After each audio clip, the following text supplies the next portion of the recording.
Since I am a mess in like planning, and it's always last minute, I have always kind of rely on the kindness of strangers, or friends, or co-workers. I don't know, like 10? No, like 15? No. Dude, it's not that heavy. It's not that heavy. It's like 10 pounds. 10 pounds? Yeah. All my friends have saved my ass, totally. Thank you.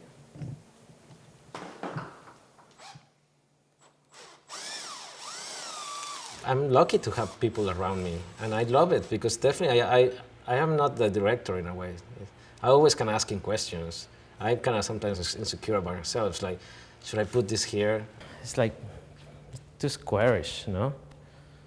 Maybe it should be more in the middle. I think it would be better in the center for the piece, but let's go with what's better for the piece. Yeah, yeah. Even though it lasts one day.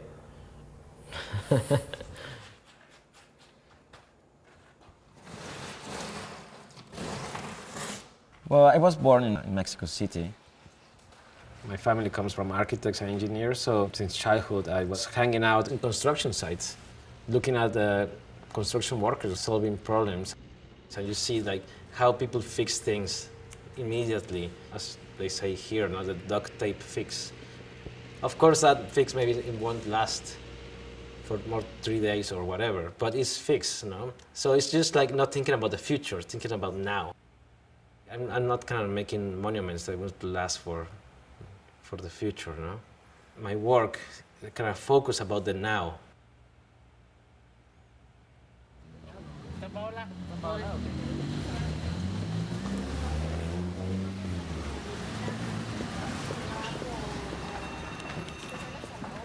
I was going to study architecture because I really love how things are built.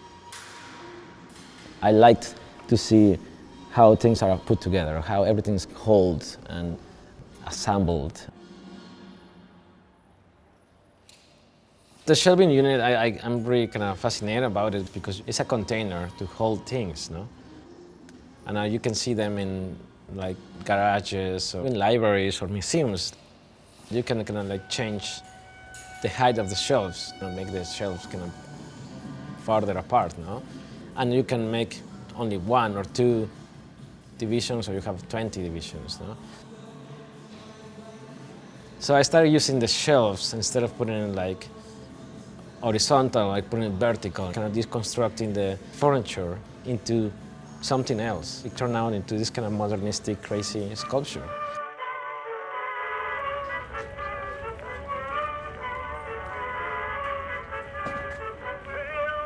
I'm always looking for things, kind of collecting. Gather things to make something.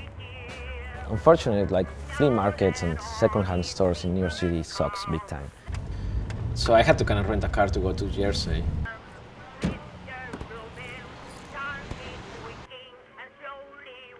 And because New York's kind of limited in materials and objects, I always bring lots of stuff from Mexico to New York, you know.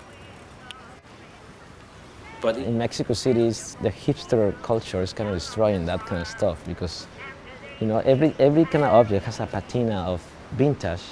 It becomes like super precious and it's impossible to buy it.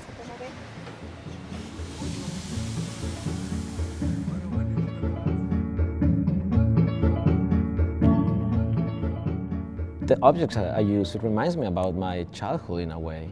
Childhood is when you learn how to deal with objects and materials around you. People explain you, okay, this vase is fragile, it can break, it's really expensive, it can be dangerous, you can cut yourself. And so I choose vintage objects in a way because of that, based on the connotations they have. It was pretty interesting to start thinking about that and going through thrift markets and see, oh, my grandma used to have one of those. And it kind of brings you memories and these kind of teachings of things, you know?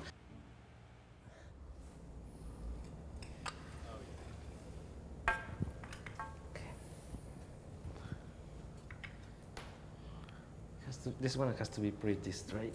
Yeah.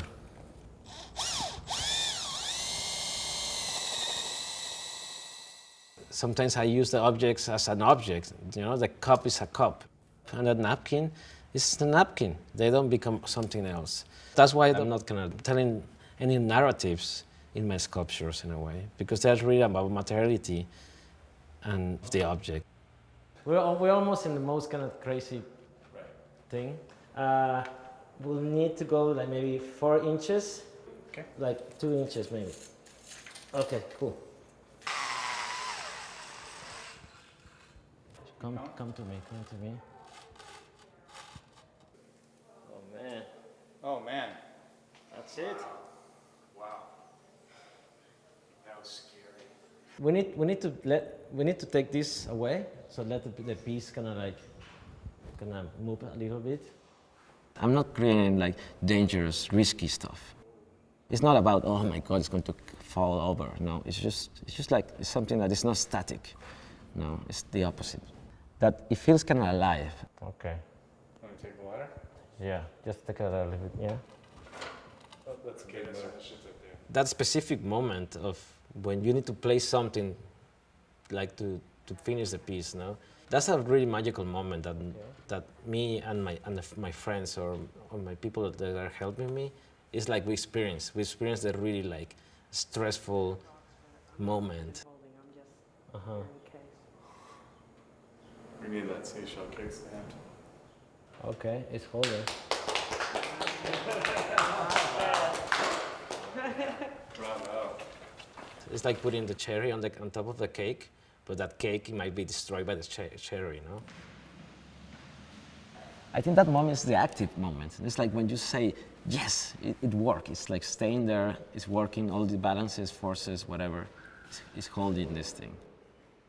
And then you look at it, and after some minutes or hours, it becomes static. People are getting used to it. The opening, I feel like crap. It's like the death of the piece, no? You give a lot of energy to this thing, and you're looking at it and say, what? It's really terrible.